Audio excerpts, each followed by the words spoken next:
Well, with me is Dr. Eka Ikpe, who is a lecturer in development economics in Africa at the African Leadership Centre of King's College in London. Thanks for coming on to World News today. Thank you. Eka, the role of the First Lady there, now that was a very emotional outburst or address she was making, but it does seem to be somewhat controversial. Yes, indeed. I mean, she's the wife of the president at the end of the day, and this is where her role begins and ends. In the past, you've had first ladies that have played roles that have been very welcome, supporting rural women, fighting human trafficking, and that's all very welcome, but I think that must be contained. There is a challenge if, simply because we've had a number of young girls kidnapped in this way, the First Lady is expected to play a major role in resolving that. She is not an elected official. She has no formal role in the Nigerian government.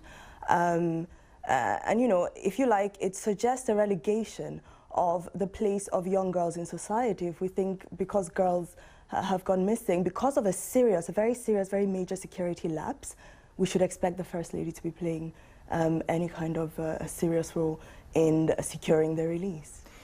You can understand it's difficult for her, I suppose, because the president has come under such a wave of criticism. You know, the government must wish this is a story that would go away.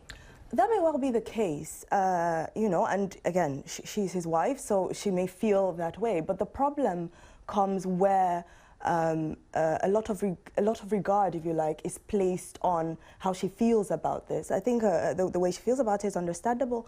But, this is a very serious security lapse. They're very serious underlying issues in this part of the country, but in fact across the entire country.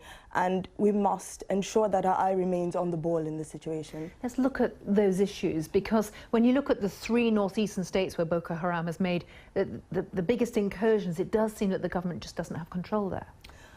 Many may argue, in fact, that, if you like, the genesis of Boko Haram itself has as part of that, if you like, some links to the Nigerian state. Now, as I say, these are allegations, if you like, where there's a sense in which political wranglings amongst the political elite may have given rise, at least to the strength of Boko Haram as we see today. You mean because there's a power vacuum, or there's too much squabbling going on? No, I mean because the very genesis of Boko Haram itself has been at times linked to certain elements of the political elite. In fact, President Jonathan has in the past made such an assertion, saying he believes there are members of Boko Haram in his own government.